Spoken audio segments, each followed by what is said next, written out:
raadiosaade Räägime asjast. Eesti asjadest nii nagu need on, räägivad Mart ja Martin Helme ning nende huvitavad saatekülalised pühapäeviti kell 11.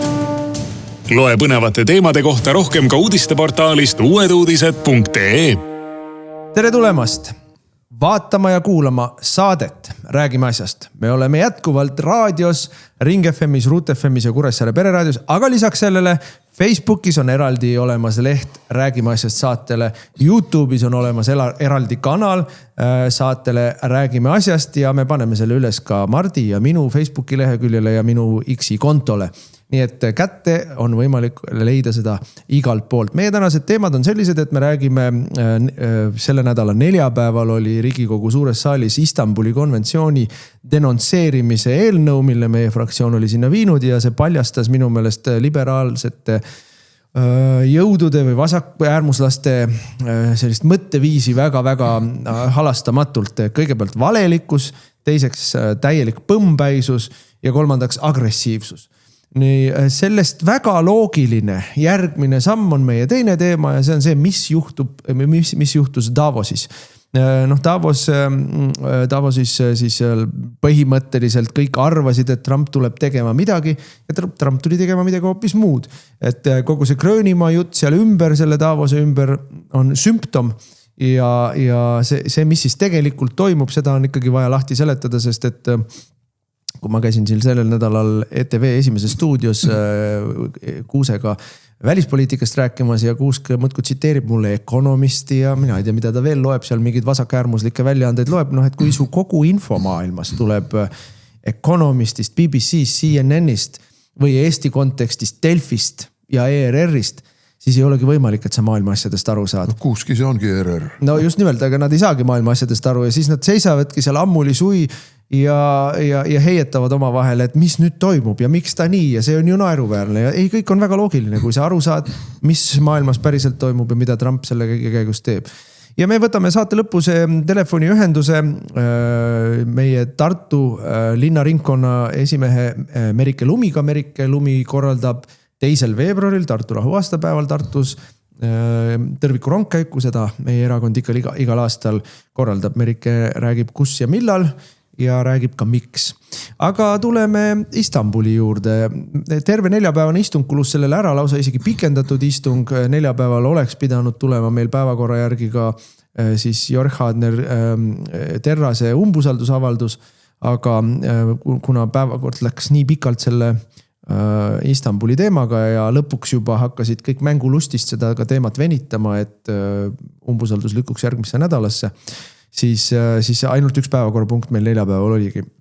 See oli jah väga lõbus vaadata, kuidas ilmselgelt Keskerakond oli plaaninud, et tema oma näpujälgi kogu selle Istanbuli teema juurde ei taha jätta, ja tahtsid ilmselt kogu püssirohtu hoida siis Terrase umbusaldamisele, aga kui oli näha, et Terrase umbusaldamine nii või teisiti jääb poole peale või isegi kolmandiku peale ainult, siis tormasid nad ka kambakesi kõik alla ja isegi sotsid tulid meile appi ja kuigi sotsid olid loomulikult teisel pool rindejoont ja täiesti agressiivselt ja täiesti ausalt ühes meelevaldselt ja mõttetult sidusid seda Istanbuli konventsiooni kõikvõimalike muude teemadega. Aga tulid meile appi ja ma isegi patsutasin Andre Hanimäge, kes oli komisjoni poolne ettekandja õlale ja ütlesin, tubli poiss, aitasid meil asja lõpule viia, nii nagu me tahtsime. Ehk teiste sõnadega fookus jäi Istanbuli konventsiooni tühistamisele sellel istungil ja sellel arutelul, mitte ei õnnestunud seda ära kaaperdada. See on niisugune poliittehnoloogia siin, mitte ei õnnestunud seda ära kaaperdada umbusaldusavalduse arutamisega ja umbusalduse arutamine jääb esmaspäevale ja siis on ta omaette teema ja siis fookus loomulikult keskendub sellele. Nii et poliittehnoloogiliselt ma arvan, et väga, väga hästi õnnestus meil see asi välja mängida, aga sisuliselt muidugi, kui me nüüd sisu juurde läheme, siis täpselt nii nagu sa ütlesid, paljastus ikka täiesti mustvalgel see silmakirjalikkus, see lollus ja see valelikkus, mis kogu selle Istanbuli konventsiooniga seotud on. Varro Vooglaid, kes esitas meie poolt Istanbuli konventsioonist lahkumise eelnõu, ütles väga selgelt, see on ideoloogiline projekt, selle projekti eesmärk on tegelikult hägustada sooideoloogiat 20 soo peale või 120. Ja ta ei ole absoluutselt tegelikult fokusseeritud naiste ja laste vastase vägivalla ennetamisele ja ärahoidmisele. See on lihtsalt pandud vee segamiseks. See on niisugune vale silt, et kusagil on silt, et müüakse hamburgerit ja kui sa siis lähed seda hamburgerit vaatama, siis tuleb välja, et sulle antakse hoopiski halal liha. Veget. Aga siin on nagu minu meelest mitu asja, mis välja tuli väga ilusti. Esimene asi, nii nagu ka hasartmängumaksuga ega koalitsioonisaadikud või ka sotsid või ka keskerakondlased ei loe, mitte kunagi ei loe, mille poolt või mille vastu nad hääletavad. Neile antakse loosungid ette ja nende loosungitega nad lähevad. Muide sa ütlesid, et Keskerakond oli oma püssirohtu hoidnud. Ennast nii-öelda konservatiivseks parteiks pidav Keskerakond ju on Istanbuli konventsiooni poolt. Täpselt samamoodi nagu Isamaa ennast konservatiivseks erakonnaks pidav erakond on Istanbuli konventsiooni poolt. Nad ei tule kohale sellepärast, et vastavalt reeglitele selle tühistamise ettepaneku läbiminekuks on vaja 51 häält. Ja nii või teisiti ei ole ju opositsioonierakondadel 51 häält kunagi koos, aga nad ei anna isegi sümboolset toetust sellele. Lisaks sellele ju Anastasia Kõlvart ja Riina Solman kirjutasid ju koos sotside ja Eesti 200-laste ja reformierakondlastega mingisuguse pöördumisele alla, kus nad viskusid ambrasuurile Istanbuli konventsiooni kaitseks. Nii et ainsad päris konservatiivid Eestis, ikkagi jätkuvalt ainsad päris konservatiivid on Eesti Konservatiivne Rahvaerakond. Ja selles mõttes see on ka nagu paljastab väga hästi, kus me tegelikult oleme, kus see poliitiline diskussioon on, aga minu meelest seal näiteks Uibo oli üks neist tüüpidest, kes näitas seda taset, mis meil oli. Et ta üritas nagu mõnitada Varro Vooglaidu, et tooge siis näiteid, millistes Euroopa riikides on meil sellised seadused, millega te meid siin hirmutate, et sugusid hägustatakse ja transideoloogiat surutakse peale ja palun väga, Eesti on selline riik. Me ratifitseerisime siin mõne aja eest rahvusvahelise tööorganisatsiooni ehk ILO mingisuguse lisaprotokolli, mis kohustab ettevõtjaid, transinimesi kohtlema niimoodi, et transinimestel on võimalik minna, ennast naiseks pidaval mehel on võimalik mitte meestevetsus nad ei käi, vaid peavad saama käia naistevetsus. Meile tõi Jürgen Ligi mõni aeg tagasi siin seaduseelnõu, mis kohustab ettevõtjaid panema juhatusse ja otsustusorganitesse siis vähemalt 40% vähem esindatud sugu, isegi mitte naisi. Aga meil Riina Sikkut andis ju ka, oli see neljapäev või kolmapäev, andis ju sisse eelnõu, et kõik riigiasutused peavad hakkama oma juhatustesse ja ma ei tea, mis kohtadesse veel panema nii-öelda triibulise nimekirju, et mees või naine ja ühesõnaga kordamööda naine, mees, mis muidugi on mulle täiesti arusaamatu, kui nad räägivad siin 20 ja enamast soost, et mismoodi me siis nüüd ikka jagame neid triibulisi nimekirju. Ja siis sinna juurde, nad olid nagu skisofreenilises olukorras, olid need punased äärmuslased. Ja ühest küljest räägiti, et seda kõike ei ole olemas. Te näete siin tonte, mitte midagi sellist ei ole olemas. See sama Uibo küsimus, et Ilkudes küsis, et on siis neid riike või kus neid riigid on, ma võime tuua näiteid, me oleme ise siin rääkinud. Hispaanias ei ole enam ema ja isa, vaid on lapsevanem 1 ja lapsevanem 2 või õigemini täpsemalt esivanem 1 ja esivanem 2. Et neid näiteid on terve maailm täis, terve Euroopa täis. Ka Eesti on nende riikide hulkas, meil on õpikutes juba 20 soo jutt, eks ole, et see teesklus, et kuulge, te siin hirmutate inimesi mingi äärmusideoloogiga, seda pole olemas kõik.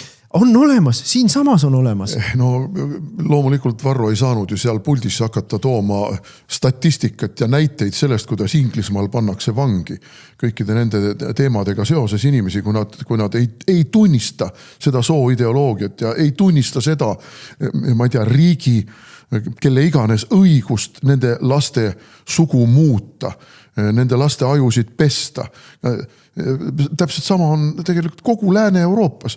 Prantsusmaal just praegu tegeletakse sellega, et mehelikkus kuulutada toksiliseks.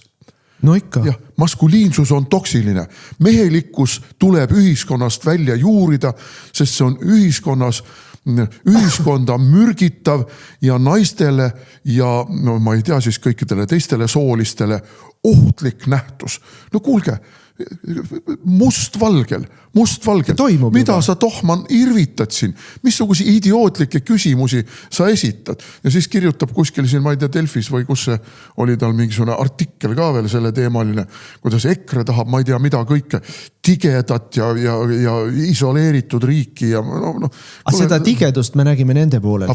See tigedus, kui sa siis nende argumentatsiooni, selles mõttes meie poolt oli puldis eelnõud kaitsmas Varro Vooglaid ja väga hästi kaitses, väga argumenteeritult kaitses ja korduvalt ütles neile, et ma olen teile toonud lauseid konventsioonist.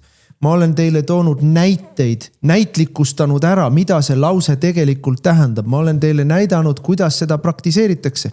Et teil ei ole ühtegi argumenti vastu, aga kus sõimasid, kus räuskasid. Siin on väike nüanss. Inimesed läksid seda vaatama YouTube'i kanalist, sest et Riigikogu ülekandeid näitab ka YouTube'i kanal ja YouTube'i kanalis kukkus see maha. Seda debatti ei olnud võimalik YouTube'is korralikult vaadata.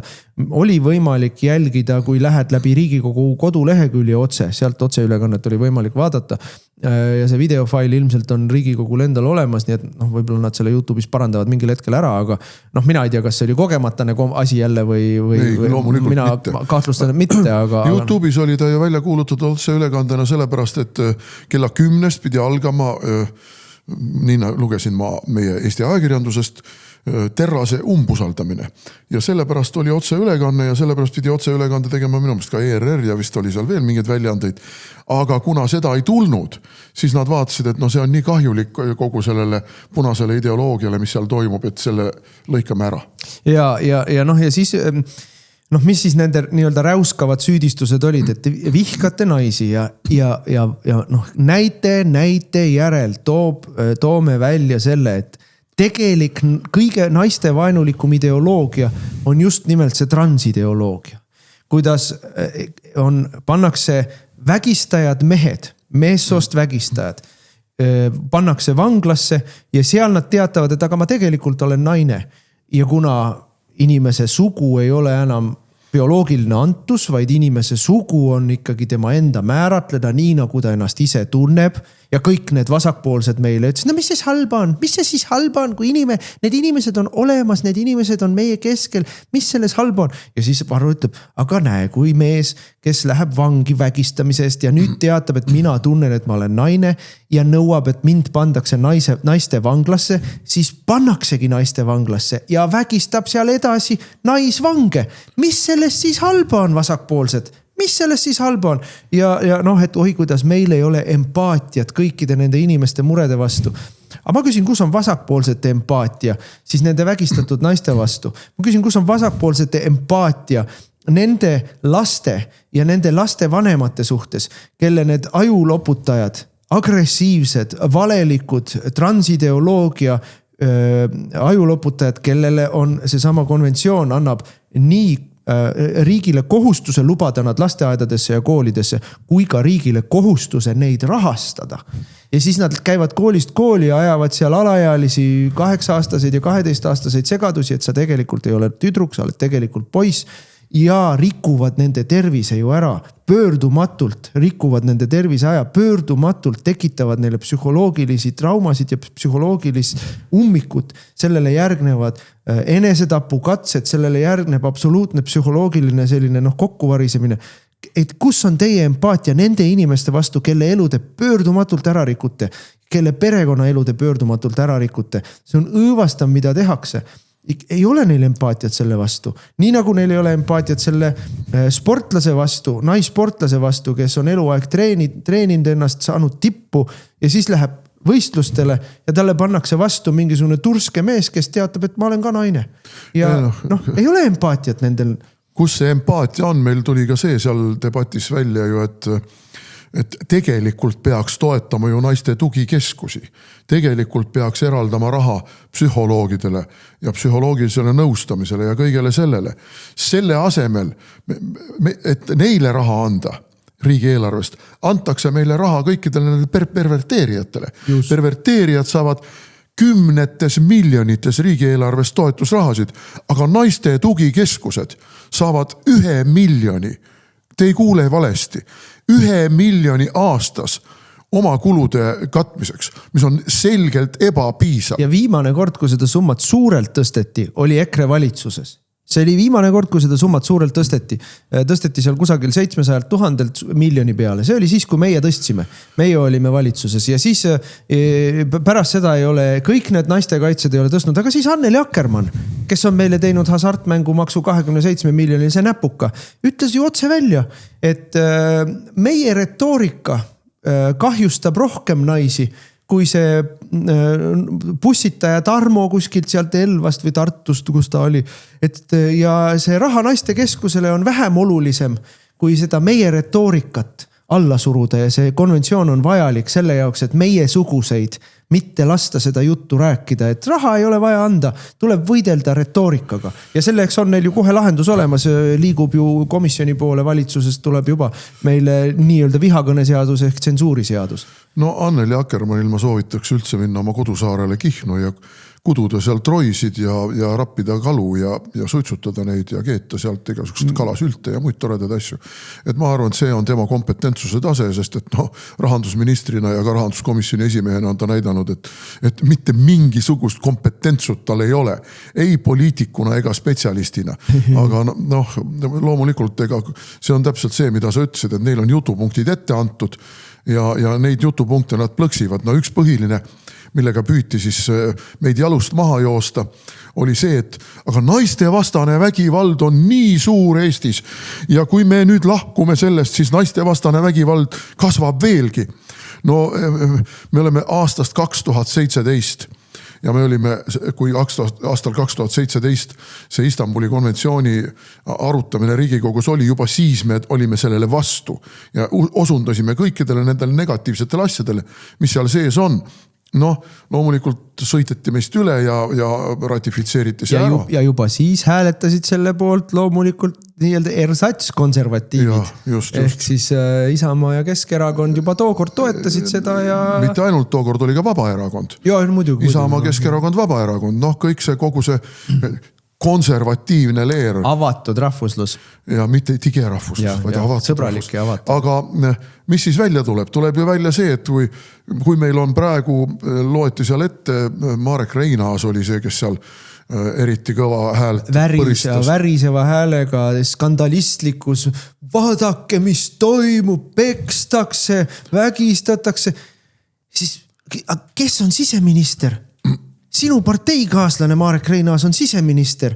Miks ta ei anna politseile korraldust rangemini karistada? Kes on justiitsminister, kes prokuratuuri üle järelevalvet teeb, vanglate üle? Miks sai Tapja Tarmo 3 korda peksta ja bussitada oma elukaaslast ja vangi ei läinudki? No siinkohal ma tahan oma saba kergitada. Ma olin siseminister, kui kehtestati see viibimiskeeld 24 tunniks, et politsei viib vägivallatseja ära ja hoiab 24 tundi perekonnast eemale, kuni ta kaineks saab ja kuni võib-olla seal olukord laheneb.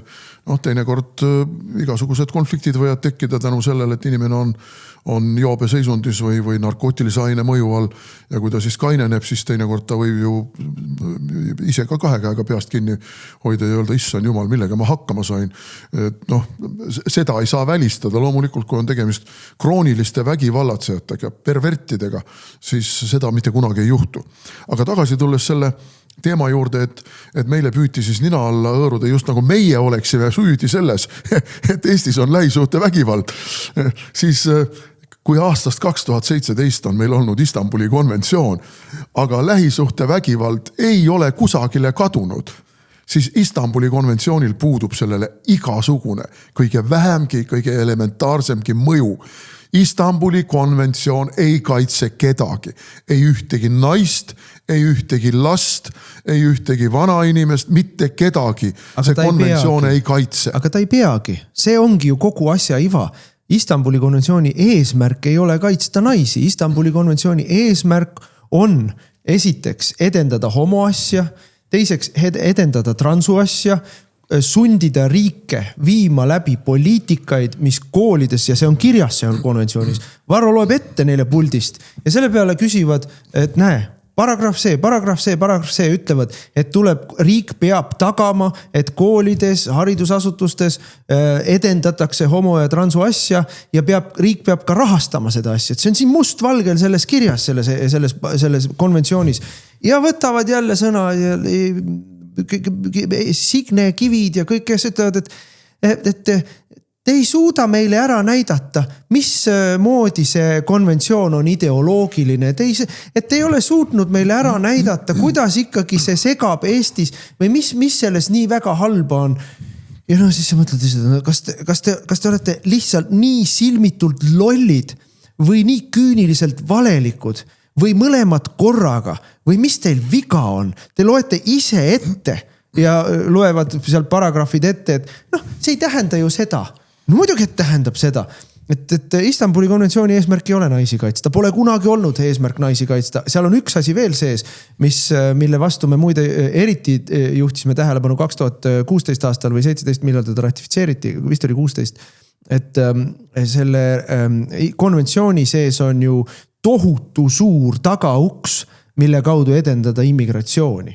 Sest et see kohustab kõiki riike, kes on ühinenud konventsiooniga, kohustab kõiki riike võtma vastu nii-öelda seksuaalse sättumuse alusel tagakiusatud inimesi ja keelab riikidel võtta ära elamisluba ja saata riigist välja inimesi, kelle kodumaale tagasi minemise puhul võib juhtuda, ei tea, kas juhtub, aga võib juhtuda, et neid seksuaalse sättumuse või mingisuguse vähemuseks olemise eest hakatakse seal tagakiusama. Ehk teisisõnu, meile tuleb siia Afganistani vägistaja. Afganistani vägistajalt võetakse elamisluba ära ja saadakse Afganistani tagasi. Afganistani vägistaja kuulutab, et aga tegelikult mulle meeldib ikkagi poisse rohkem vägistada kui tüdrukuid ja see, mis teeb tast seksuaalvähemuse ja ei tohi Eesti riigist välja saata, sest Afganistanis loobitakse ta sellise nalja eest kividega surnuks. Ja seda konventsioon ei luba, et me teda saadaks sinna. Et see on ka konventsiooni osa, millest meil siin neljapäevase debatil oli vähe juttu, aga et see kõik selles konventsioonis on ilge. See on täielik idiotism, aga kujutame nüüd ette, meil on ju tohutu julgeoleku probleem kogu aeg. Venemaa ja meil oli ju see Venemaa mõjutustegevuse teemaline eelnõu, mille esitajatest 3 inimest on selgelt identifitseeritavad süvariigiga ja mille puhul ma ütlesin ka arutelu käigus, et see on ju tegelikult potentsiaalselt ideoloogilisteks vaenlasteks kuulutamise, Vene agentideks kuulutamise ja inimeste tühistamise eelnõu ja tõin näiteks selle Prigožini juhtumise, et meil on lähenemas praegu Riigikogu valimised ja kui me selle komisjoni loome ja siis ühel hetkel ilmub jälle kusagil Poliitikos mingisugune manipuleeritud artikkel sellest, kuidas Mart Helmel on olnud isiklik kontakt mingisuguse Putini sõbraga või oligarhiga, eks ole.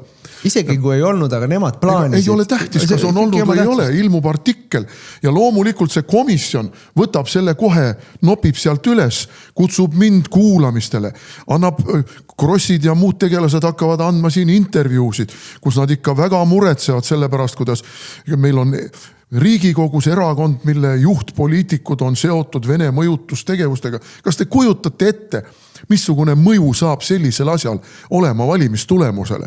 Aga see ongi see, miks seda komisjoni tahetakse teha. Muidugi, aga sa hakkasid julgeolekust rääkima selle Istanbuli konventsiooni tähenduses ka, et see... Ma tahtsin seda öelda, et aga kujutame ette siis julgeolekuga seoses, et GRU otsustab, et ta võtab 2 oma agenti ja need 2 agenti ronivad kuskil seal Vasknarva all, teevad jalad märjaks ja läbi Narva jõe sumavad ja ütlevad, et aga me oleme homod ja näed, meid kiusatakse Venemaal taga ja me tahame abielluda ja meil ei lasta ja meid pannakse vangi ja meid ähvardab steriliseerimine ja ma ei tee veel mida kõike. Eks ole, nutulaul missugune ja meie ütleme loomulikult kallikesed. Homod on meile alati teretulnud, homod täiendavad meie rahvastikku. Homod on meie rahva kasvu ja tuleviku pant. Ja võtame nad vastu ja nemad istuvad kenasti siin, me registreerivad ennast homopaariks, aga tegelikult tegelevad luuretegevuse ja mõjutustegevuse. Ja see konventsioon on riikidel ja ühiskondade lammutamise. Tanel Kiik küsis ilkuva, üleoleva, targutava iniseva häälega, nagu ta meil küsib. et no mis siis, mida see siis konventsioon on halba teinud või mis need asjad seal on, mis on halba teinud ja mina ei olnud puldis, ma ei saanud talle vastata, ma sain Reinaasale vastata läbirääkimiste käigus. Aga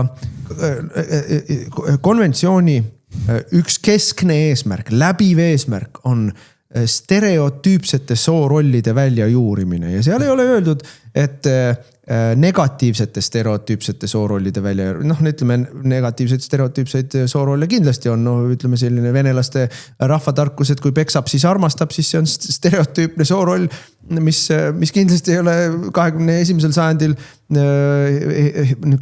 roll, mida me peaksime kuidagi hoidma elus, vastupidi, seda tuleks tõepoolest välja juurida.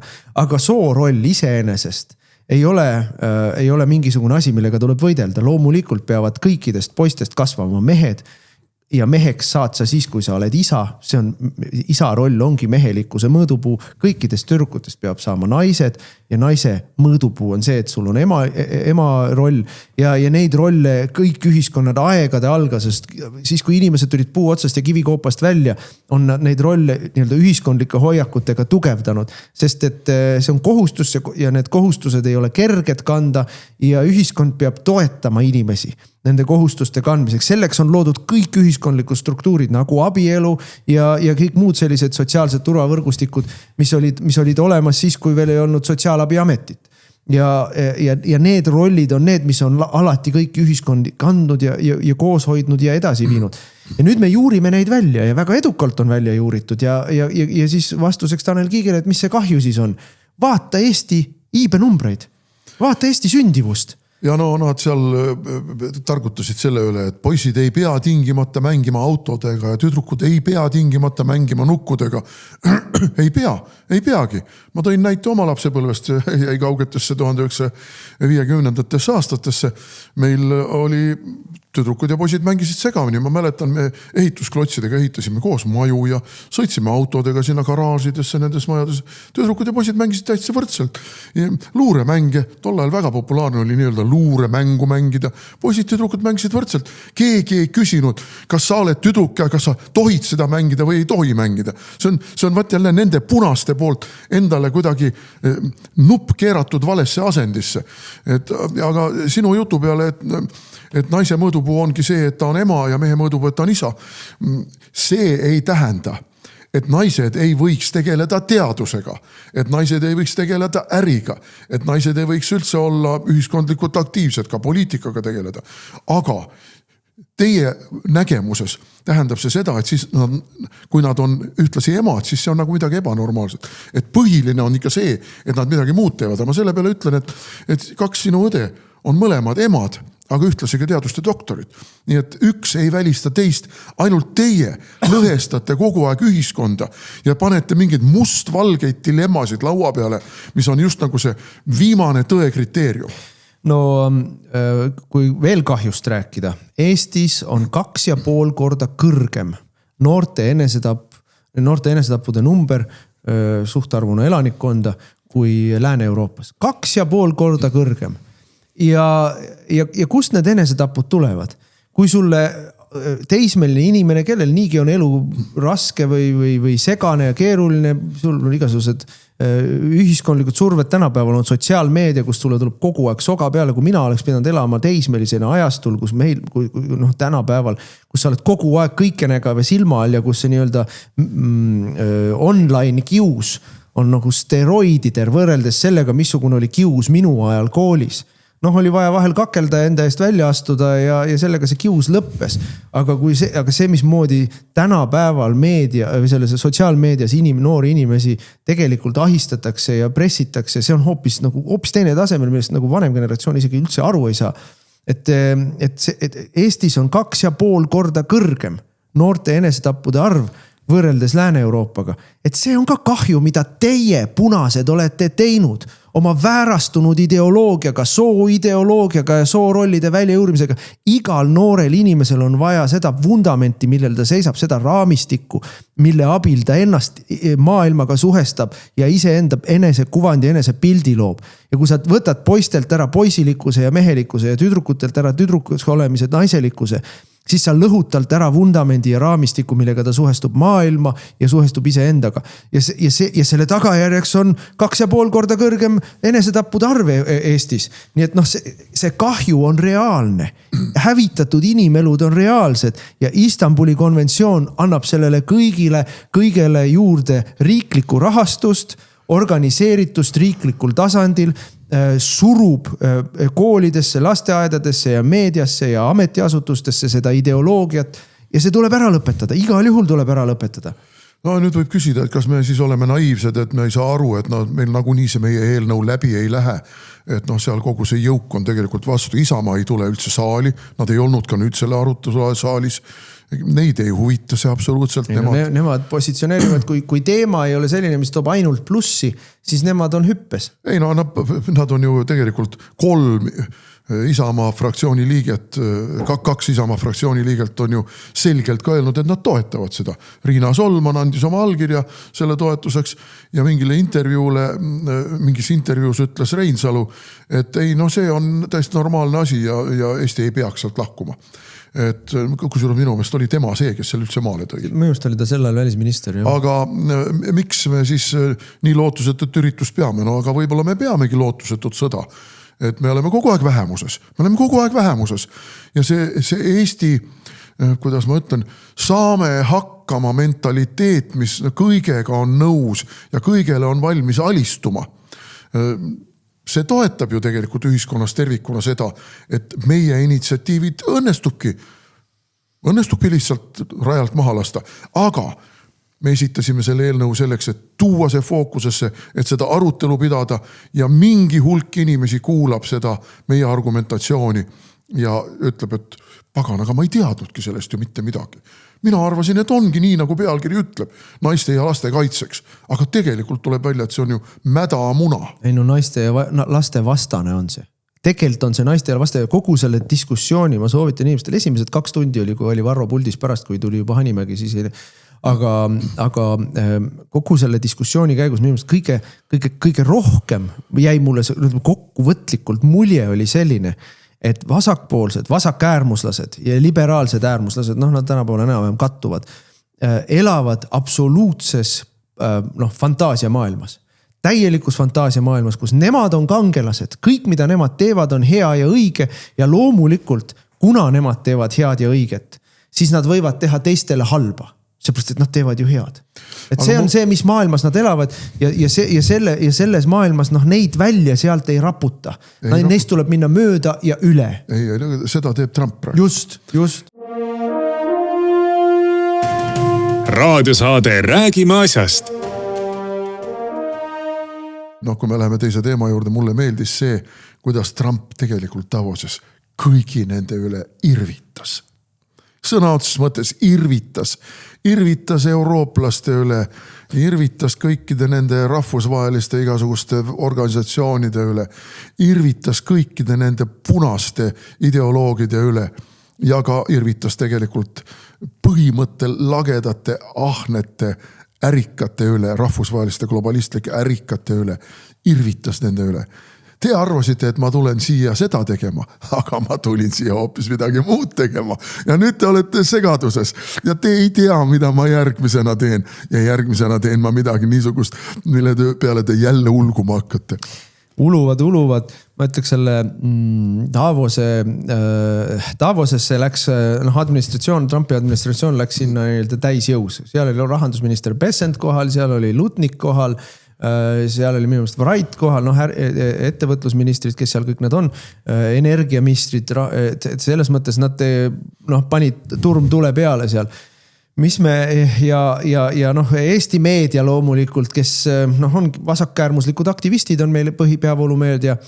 Eesti meedia vaimustunult vahendas meile siis Kanada peaministri Mark Carney kõnet. Ja kusjuures ma ei mäleta, missugusest lehest ma lugesin, kas see oli ERR või Postimees, ma ei mäleta enam Delfit, ma eriti peaaegu kunagi ei vaata. Aga seal oli selle Mark Carney kõne pealkiri oli selline, et kui sa ei ole lollakas vasakpoolne aktivist, kes teeskleb, et sa oled ajakirjanik, siis sest pealkirjast küll aru ei saanud. Mis silt akna pealt on maha võetud, mis asjast te räägite üldse? et Mark Carney kõne oli sisukas. Ta küll esines puhtalt vasakpoolselt ja globalistlikult vaatepunktilt, aga see oli sisukas. Ja selles mõttes ta eristab Mark Carneyt oluliselt Euroopa poliitilistest liidritest, Macronidest ja Merzidest ja kõigist neist teistest von der Leyenitest, et ta ütles väga selge sõnaga välja, ütles, seda kõne nagu, me lugesime seda Michalile Riigikogu infotunnis ette, kus Michal ütles, et ei, Mark Carney ei öelnud seda. Ja loeme talle ette, Mark Carney ütleb, globalism sellisel kujul on lõppenud. Senine maailmakord on lõppenud. Ja siis ütleb, mida tema meelest tegema peaks või kuidas tegema peaks, kuidas keskmise suurusega riigid peavad nüüd kohanema, et hakkama saada ja omavahel sõlmima kokkuleppeid, et hakkama saada. No selle peale muidugi meie ajukääbikutest poliitikud, nagu seesama Toomas Uibo, kujutab ette, et Eesti on ka keskmise suurusega riik. No ei ole, Eesti ei ole kahjuks keskmise suurusega riik, ammugi mitte impeerium. Et Eesti on selles rahvusvahelises olukorras, kus me praegu juba oleme, ikkagi veel väiksem kui Saksamaa või Prantsusmaa, kellest kõik mööda lähevad. Me oleme isegi veel väiksem kui Taani, kellest ka kõik mööda lähevad. Nüüd, kui me korra Gröni teemat, taanlased on maruvihased sellepärast, et Trump leppis kokku NATO peasekretäri Ruttega ja seal veel paari teise tegelasega asjad Grönimaa osas. Ütles, aga meiega ei ole räägitud. Jah, tere tulemast sellesse päris maailma, kus nüüd ollakse. Et see ettekujutus, et Taani peaminister ja Eesti peaminister on võrdne Saksamaa peaministriga või Briti peaministriga, see maailm on lõppenud. Ja Briti peaminister ja Saksa kantsler ei ole võrdne Ameerika presidendiga. Nii on lihtsalt selline ja nii muide maailm toimis ka veel 100 aastat tagasi. Kõik said sellest aru. Aga vahepeal on olnud selline ettekujutus, et reeglitepõhine maailm on selline, kus kõik on võrdsed. No tegelikult pole kunagi olnud ja seda ütles ka Carney välja, et me valetasime ise endale, et meil on reeglitepõhine maailm. Tegelikult neid reegleid rikuti kogu aeg, aga meile oli see kasulik. Nii nende reeglite rikkumine, kui see endale valetamine. No põhimõtteliselt ütles ta ju seda, et uppoja päästmine on uppoja enda asi. Ja ükskõik kui suur me oleme nüüd, me oleme selge, me oleme täielik kääbusriik muide. Selle näiteks on ka see, et kui ma rahvusvahelist meediat lugesin, me siin tuututasime, kuidas me ka saadame Eesti sõjaväelased Grönimaale, siis kõikides nendes väljaannetes, mida mina lugesin, need erinevad inglise ja venekeelsed väljaanded, mitte kusagil ei olnud mainitud Eestit. Jumal tänatud. Mitte kusagil ei olnud mainitud seda, et Eesti ka. Olid üles loetud teised riigid, kaasa arvatud Soome, aga Eestit kui sõjatrummi taguvat võimsat impeeriumit, mis nüüd läheb ja katab Grönimaa Ameerika lipu asemel oma lipuga. Vaat seda kusagil ei olnud. Ja tänu sellele ei ähvardanud Trump meile ka tolle teha. Nii et me oleme kaduv väike purukene selles suures maailma poliitilises keerises praegu. Aga see puudutab ka meid, mida Carney ütles. Carney põhimõtteliselt ütles, kõik riigid peavad praegu vaatama, et neil oleks tagatud 3 asja. Esiteks, et neil oleks tagatud konkurentsivõimeline energeetiline varustatus. Mida meie valitsus hävitab. Teiseks, et neil oleks oma maine toidubaas. Mida jälle Terras hävitab. Ja kolmandaks, et nad oleksid julgeolekuliselt vähemalt sedavõrd arvestatavad, et korraks mõeldakse järele, kas minna neile relvajõul kallale või mitte. No, missugusele 3 kriteeriumist me vastame? Esitame ausa küsimuse. Me loomulikult kõik need hakkavad meile ajama siin alates Michalist ja lõpetades, ma ei tea, kelle kõigiga seda, kuidas Eesti on panustanud kaitsekuludesse, meil on oma põllumajandus, me toodame nii ja nii palju piima ja me toodame nii ja nii palju midagi muud, eks ole. Sest ei piisa ka lihtsalt. Aga Trump kainestas kogu selle eurooplaste luulu jutu ära 2 asjaga. Esiteks ta ähvardas tollid panna kõigile neile, väga nii-öelda karistustollid panna kõigile neile, kes hakkasid siin vastu rinda taguma, et me läheme Grönimaad Ameerika eest kaitsma. Ja selle peale ütles muidugi Bessent, Ameerika rahandusminister, kes on minu meelest tänasel päeval maailma absoluutselt parim rahandusminister ja ma räägin eelarve ja maksu ja majandus- ja kaubandusasjadest, mida üldiselt uudistesse seal on eelarve korda tehtud. Just täpselt, seal on 1 aastaga eelarve korda tehtud. Ja makse alandades samal ajal. Et tõesti vaatad ja lust on vaadata ja kuidas ta asjadest aru saab ja ta on väga mitu korda öelnud, et tema ülesanne rahandusministrina on hoolitseda sellest, Ameerikas on selline väljend nagu Main Street ja Wall Street. Wall Street on börs ja Main Street on siis see jaekaubandus ehk nii, et väikeettevõtlus. Main Street, et Wall Street on elanud aastakümneid hästi selle Main Streeti arvelt ehk selle väikeettevõtluse arvelt, et tema ülesanne on see tasakaalu ajada. See on massiliselt viimase 20 aasta jooksul hävinud. Just, et tema nüüd on olemas Ameerikal valitsus ja rahandusminister, kes hoolitseb selle eest, et Main Streetil ehk väikeettevõtlusel, sellel jaekaubandusel, sellel nii-öelda majanduse selgroog, sellel ka hästi läheks. Et seda on lust vaadata, mis ta räägib. Aga Peasant ütles neile ilusti ära, et Euroopa, et ta ei saa üldse aru, millest tulenes Euroopa hüsteeria Gröönimaa küsimuses. Ja see on muidugi retooriline, sellepärast, et Euroopa hüsteeria Gröönimaa küsimuses tulenes sellest, et nende sarnane, väga sarnane, kui ma vaatasin seda Istanbuli konventsiooni vastast retoorikat, mis me nägime vasakpoolsete poolelt, Eesti 200, Refikad, sotsid, see deliirne, täiesti deliirne fantaasia maailmas, loosungite maailmas elamine, mis on rängas vastuolus päris eluga, et päris elus Eestis tõesti naised kannatavad, päris elus ei panda kinni, päris elus ei anta raha naiste varjupaikadele, me teeme eelarves ettepaneku naiste varjupaika toetada suurema summaga, Refikad Eesti 200 sotsid hääletavad sellele vastu nii komisjonis kui suures saalis, eks ole. Ja siis küsivad, mis teie lahendused on, miks te ühtegi lahendust välja ei paku, siis räägid 10. korda, et me oleme pakkunud välja raha rohkem anda, me oleme pakkunud välja rohkem karmimalt karistada, eks ole, mitte lasta. Ei, järgmine küsimus jälle, et teil pole ühtegi lahendust. Ühesõnaga, Peasant paljastas Euroopa tasandil selle, mida meie Eestis teeme. Me paljastame vasakpoolsete luulumaailma ja võtame neilt ära võimaluse rääkida ise endale ja rahvale neid ilusaid, sulneid muinasjutukesi, mille abil me oleme või mille tõttu me olemegi jõudnud krahhi ja kriisi. Ja Ameerika Trump praegu paljastas eurooplastel luululood. Ja see oli see hüsteeria põhjus ja see oli see raevu põhjus. Ja ameeriklased lõid laua peale numbrid. Eurooplased ütlesid, et okei, me teeme NATO ilma Ameerikata. Ja ameeriklased ütlesid, aga tehke. Ja läksidki ju Ruttega rääkima seda Trump ja NATO Rutte, et see oli üks jupp, millest nad rääkisid. Ja ameeriklased ütlesid, oi, väga kena, tehke. Et Gröönimaad me kaitseme ise, sellega te ei saa hakkama, aga tehke siis Euroopas oma NATO. Ja siis vaatame paberite peale. 90% Ameerika NATO sõjalisest võimsusest on Ameerika. Ja 70% või natuke vähem seal üle 2/3% NATO rahalisest panusest on Ameerika Ühendriigid.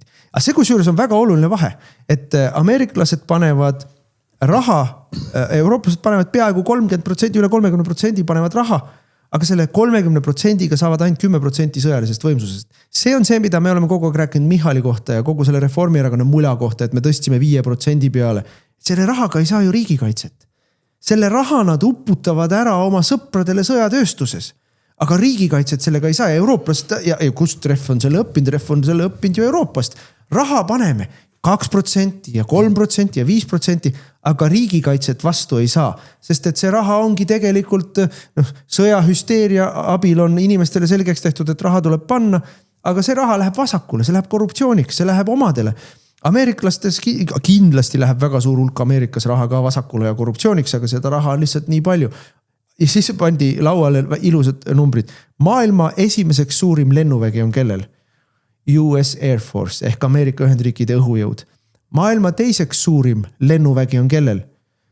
US Army ehk Ameerika maavägi. Maailma kolmandaks suurim lennuvägi on siis kellel? US Navy ehk Ameerika merevägi. Maailma neljandaks suurim lennuvägi Air Force, Army ja Navy järel, kui nad nii-öelda eraldi lahku lüüa. Kui summana lüüa, siis on kõik üks Ameerika, aga kui isegi võtad selle Navy õhuvõimekuse, õhuväe lennukite, kopterite, kõikide selle merelennuvägi, nagu seda jah, merelennuvägi, siis alles 4. kohal on Hiina ja alles 5. kohal on Venemaa ja ma ei mäleta, kas keegi üldse jõudis Euroopa riikidest, Euroopa NATO riikidest esikümnesse. Et seal siis tulevad mingid Türgid ja asjad ja mingid Araabia riigid. Et see ongi see 90% sõjalisest võimsusest. Ja kui siin eurooplased räägivad, et me teeme nüüd ilma ameeriklasteta NATO, siis siis vabandust, et pirukapaar on see ei ole päris asi, sellega sõda ei võideta. Ja ei siin pole midagi enam rääkida. See, et eurooplased, ma ei tea, võib-olla, ma ei kujuta küll ette, kes eurooplastest võiks seal esikümnes olla, sest nad on kõik nii alla käinud. See näitab ka teiselt poolt seda, et Euroopas ei ole ühtegi suurriiki enam. Et meil on ikka veel mingisugune ettekujutus, et nagu meil siin räägitakse, Euroopas on 450 miljonit inimest ja Euroopa majanduslikult sama kaalukas kui Ameerika Ühendriigid. Tegelikult ei ole. See kõik ei tähenda mitte midagi. Aga kujutage nüüd ette mingi Euroopa armee loomine, nagu nüüd on eurokraadid jälle välja käinud, ühtegi kriisi ei saa lasta raisku minna. Kaaperdame, loome Euroopa armee. Mina tahaks küll näha, kuidas need Euroopa rahvad, kes on üksteisel kõri kallal olnud läbi sajandite, nüüd ühe armee teevad. Taanlased hakkavad saksa ohvitseride käsu järgi roomama kuskil või? No ei hakka ausalt öeldes. Ei hakka. Ja ma ei kujuta absoluutselt. Aga nad ei rooma praegu ka. Nad ei rooma ka Taani ohvitseride. See ei ole liitmistehe. See ei ole liitmistehe, et paneme 50 000 sakslast ja 50 000 prantslast kokku ja siis meil on 100 000 sõdurit. Armeedel on oma traditsioonid, armeedel on erinevad relvastused, armeedel on erinevad koolitussüsteemid, armeedel on erinevad logistikad. Kogu see üle-euroopaline logistika kokku panna, mis on praegu ikkagi riikluse põhiselt üles ehitatud, see on Sisyphose töö, see veereb kogu aeg tagasi. Sa lükkad jälle, lahendad mingi küsimuse ja see kivi veereb alla ja sa hakkad seda uuesti ülesmäge veeretama, et seda järgmist küsimust lahendada. Sest ei tule lähema 30 aasta jooksul, see on absoluutselt lootusettu. Aga see ei tähenda, et nad ei prooviks. Sellepärast, et kogu Euroopa armee projekti mõte on võtta liikmesriikidelt ära viimane suveräänsuse instrument. Viimane suveräänsuse instrument. Me oleme maksud juba peaaegu kõik ära andnud, me oleme immigratsioonipoliitika ära andnud, me oleme tööstus- ja energiapoliitika ära andnud, me oleme ära andnud hariduspoliitika, me andsime koroona käigus ära tervishoiupoliitika Brüsselile. Järele on jäänud ainult üks asi ja see on riigikaitse. Ja nüüd on see vaja kaaperdada riikidelt lõplikult ära kahel suurel põhjusel. Esiteks riigikaitse raha Brüsseli ametnike kätte ja teiseks juhtimisahel. Sest et kui juhtub hirmus lugu, et Orban võidab jälle valimised järgmise aasta või selle aasta aprillis ja ei ole jälle nõus mingite Euroopa asjadega, siis meil on Euroopa armee, mis läheb Orbani ja kutsub korrale. Nii nagu Varssavi paktis oli, kui sakslased hakkasid mässama, siis võeti poolakad ja sakslastele pandi Poola armeega kord kehtima. Kui Ungaris hakati mässama 56. aastal, siis tulid, ma ei tea, idasakslased ja tšehhid, kes seal seda asja korraldasid. Ja kui Tšehhi ülestõus oli, siis võeti jälle teised kolmandad riigid Nõukogude enda armee. Ühesõnaga, selleks on Euroopa Liidul vaja armeed. Mitte selleks, et Venemaaga hakkama saada. Ja nüüd on Venemaa teema, minu meelest on kogu selle teema juures on vaja Venemaa teema nagu eraldi uuesti välja tuua. Et Macron juba kutsub kokku siis G7 kohtumist, kuhu ta ütleb, et kui ameeriklased ei tule, polegi vaja, aga venelased peavad tulema. Et ma kutsun venelased ka. Eurooplased on nüüd juba mitu nädalat või terve selle aasta juba rääkinud, kuidas tegelikult on vaja ikkagi avada diplomaatilised kanalid ka Venemaaga, et me ei saa enam mitte rääkida venelastega. Et tuletame meelde mõned kuud tagasi veel või ütleme eelmisel aastal, kui Orban käis Moskvas ja suhtles, eks ole, Venemaa juhtkonnaga. Milline raevukas, hüsteeriline sõim tuli. Mõelge, milline reetur, Kremli käsilane läheb Venemaale ja suhtleb nendega otse. Macron võib suhelda otse Venemaaga, et pole probleemi, meil on vaja rääkida. Ja kui tuletame meelde seda juttu, kui palju kordi on, või kui lakkamatu propaganda on meil olnud, et Trump on Vene käsilane. Trump on Vene käsilane, teeb Putjaga äri siin ja jagab Putjaga seda, teist ja kolmandat. Ja kui nüüd Trump Venezuela operatsiooni tagajärjel loob tingimused, kus Ameerika suured naftafirmad lähevad Venezuelasse ja hakkavad naftat pumpama, nii et Venezuela ka saab rikkamaks. Ja lööb sellega nafta hinnad alla. Ja sellega võtab rohkem ära Venemaa majanduselt raha, kui ükski 18 sellest sanktsioonipaketist Vene majandusele on kurja teinud. Siis tulge mulle rääkima, et Trump on Vene käsilane. Ta teeb venelastele rohkem haiget kui kunagi. See, mida Trump teeb Gröönimaal, on ju venelaste vastane. otseselt venelaste vastane Venemaa välja tõrjumine või eemal hoidmine Arktikast. Ja mida teevad eurooplased selle peale? Saadavad Kremlisse kirja, et kuule, me peaks nüüd kiiresti rääkima, mida meile selle Trumpiga ette võtame. Et noh, see jutt, mida meil on räägitud 4 aastat, kuidas EKRE on Kremli käsilased, vot selle teise või 3. asja pärast, vot noh, kuna sa ju Prigožiniga kohvi jõid. Ja kuidas Trump on Kremli käsilane, kõik on vale. Kõik on vale olnud, kõik on laim olnud, alatud teadlik vale olnud. Trump ei ole kunagi olnud Vene käsilane, Trump on venelasi rohkem paika pannud ja rohkem kontrollinud kui ükski Euroopa poliitika kunagi või ükski Euroopa riik. Aga ikka veel meile jäetakse muljet, kuidas Trump on see Vene käsilane samal ajal, kui Macron juba poeb Putinile. Ei, Prigožiniga ma jõin viina ikka, mitte kohvi. Et me vastastikku ikka austasime teineteist. Idioodi kari ausalt. Ei noh, alatud valelikud kaabakad. Ma tuletan meelde minu paari nädalast artiklit, kus ma kirjutasin Delfis, Delfi tellimuse peale. Ma teadsin, et see tellimus on tehtud teatud tagamõttega, et kohe siis lansseerida nii-öelda minu Kremli-meelsust paljastavaid artikleid ja kohe tulidki. Kohe tulidki. Raimond Kaljulaid ja Tsahkna kohe kirjutasid, kuidas Helme unistab hallist tsoonist ja Kaljulaid teadis, et ma tahan kohvreid pakkida, et Moskvasse sõita. Esiteks ma rääkisin seal sellest, et meil peavad olema diplomaadid, kes tipptasemel on võimelised asju ajama nii Moskvas, Pekingis kui Washingtonis, mida meil praegu ei ole. Mitte kusagil ei ole meil ühtegi võimekat diplomaati, kes pääseks tippudele ligi, kes pääseks ligi nendele inimestele, kes pääsevad ligi Trumpile, Siile ja Putinile. Kusjuures, kui mina Moskvas olin, siis minul mõned niisugused kontaktid olid. Mul oli patriarh Aleksius, kes pääses ligi, ja mul oli Jevgeni Primakov, tollane välisminister, kes pääses ligi ja kellega minul olid mõned väga sisukad kohtumised. Nii et ma olen võimekas diplomaat. Aga ma ei paki kohvreid, et minna Moskvasse. Aga siis irooniana mõned päevad hiljem tuli see, kuidas Macron ütles, et venelastega tuleb läbi rääkima hakata. Mõned päevad hiljem tuli see, kuidas Euroopa Komisjon otsib kedagi, kes võiks olla Euroopa Komisjoni ja Euroopa Liidu esindaja läbirääkimistel Venemaaga. Pakuti 2 nime. Aleksander Stubi ja Mario Draghit. No Stubi venelased muide praakisid kohe välja. Aga Draghit nad ei ole mõnitanud. Nii et kui kandidatuur tuleb, siis Draghi võib see olla. Aga see on ju just see, mille üle te irvitasite, et jälle meile panna külge mingisugust Kremli käsilaste silti. Aga samal ajal Kremli käsilased istuvad teie peremeeste hulgas, teie staabis Brüsselis, teie ühes nii-öelda suurriigi pealinnas Pariisis. No absoluutselt lasteaia tasemel välispoliitika. No aga sellepärast ongi vaja loosungeid röökida ja sellepärast ongi vaja luuludest rääkida, majandusest või muinasjutte rääkida, sellepärast et nende enda poliitika on täielik läbikukkumine. Meil hakkab saatajaga otsa saama. Eesti on väga ohtlikus olukorras, kellelgi me ei ole selle üle hea meel. NATO tegelikult enam ei toimi. Seda ütlevad välja, mitte meie ei ütle seda siin välja.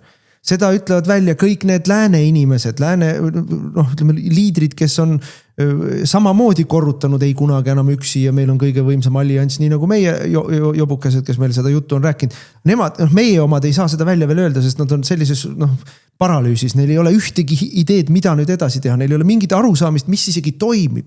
Sest kui sa loed Economisti, CNN ja BBC'd või Guardiani, siis sa ei olegi võimalik, et sa saad maailma asjadest aru.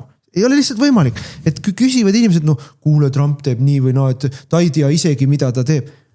Rumalad inimesed saavad ainult seda rääkida ja sellised inimesed, kes ei jälgi seda, mida ta on rääkinud, mida ta on lubanud, mida ta on plaaninud ja kes ei saagi aru, mis on tema maailmaplaani, siis poliitilise plaani mõte. Ta teebki uut maailmakorda, sest vana on lakanud toimimast. Ja see ei lakanud toimimast mitte Trumpi pärast, vaid see lakkas toimimast sellepärast, et meil on sellised geniaalsed liidrid olnud nagu Joe Biden, Kaja Kallas, Ursula von der Leyen, kes kujutasid ette nii nagu meie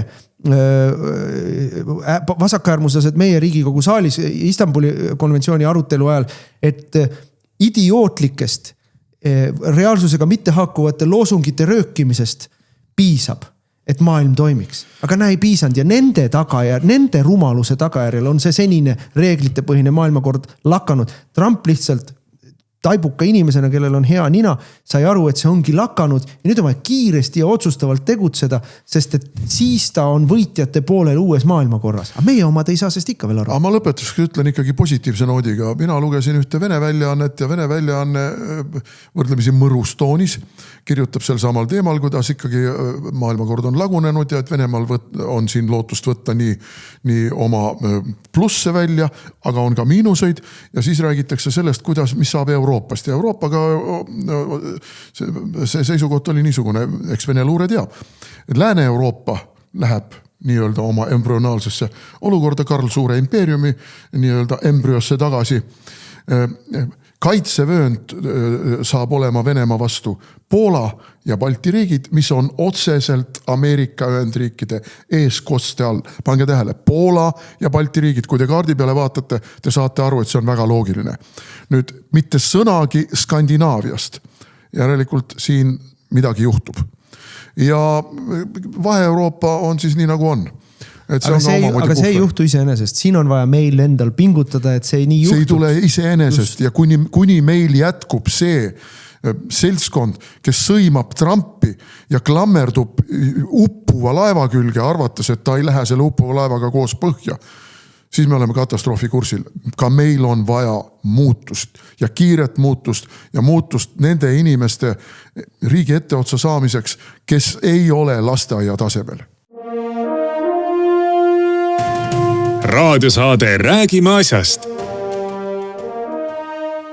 Oleme võtnud nüüd telefonile Eesti Konservatiivse Rahvaerakonna Tartu linna ringkonna esimehe Merike Lumi ja Merike Lumi korraldab meile 2. veebruaril Tartus Tartu rahu auks tõrviku rongkäiku. Tere Merike!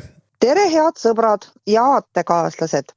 Mina olen Merike Lumi, EKRE Tartu linna ringkonna esimees ja kutsun kõiki Tartusse 2. veebruaril. Tähistama Eesti riigi suurt võitu ja austama meie kangelasi. Tartu rahuleping on iga eestlase jaoks tähtis, sest kui ei oleks sõlmitud Tartu rahulepingut, ei oleks ka Eesti Vabariiki.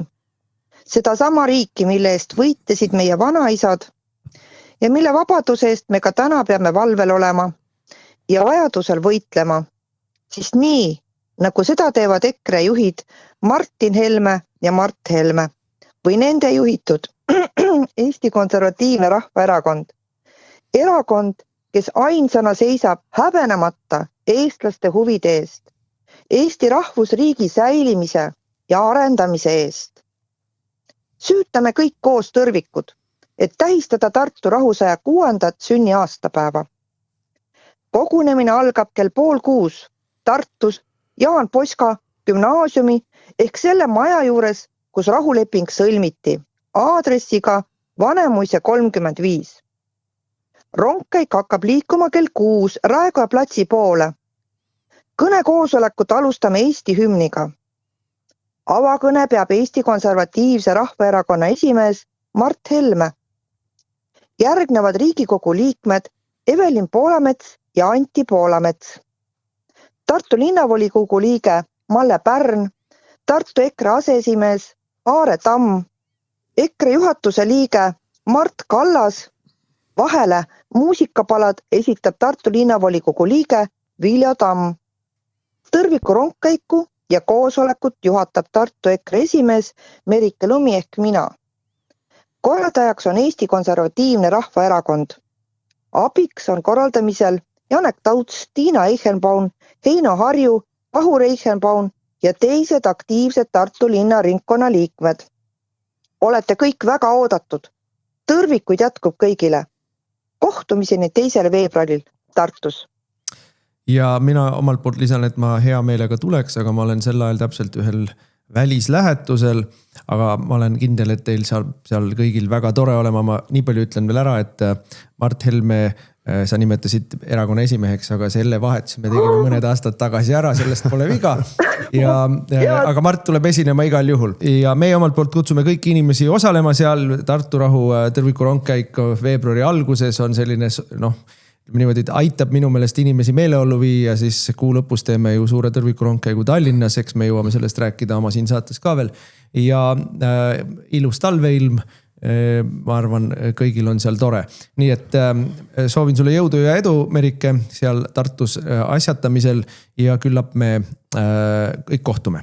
Aitäh vaatamast ja kuulamast, ikka järgmisel nädalal pühapäeval kell 11. Te kuulasite raadiosaadet Räägime asjast. Saate eest tasus Eesti Konservatiivne Rahvaerakond. Järelkuulamine internetist uueduudised.ee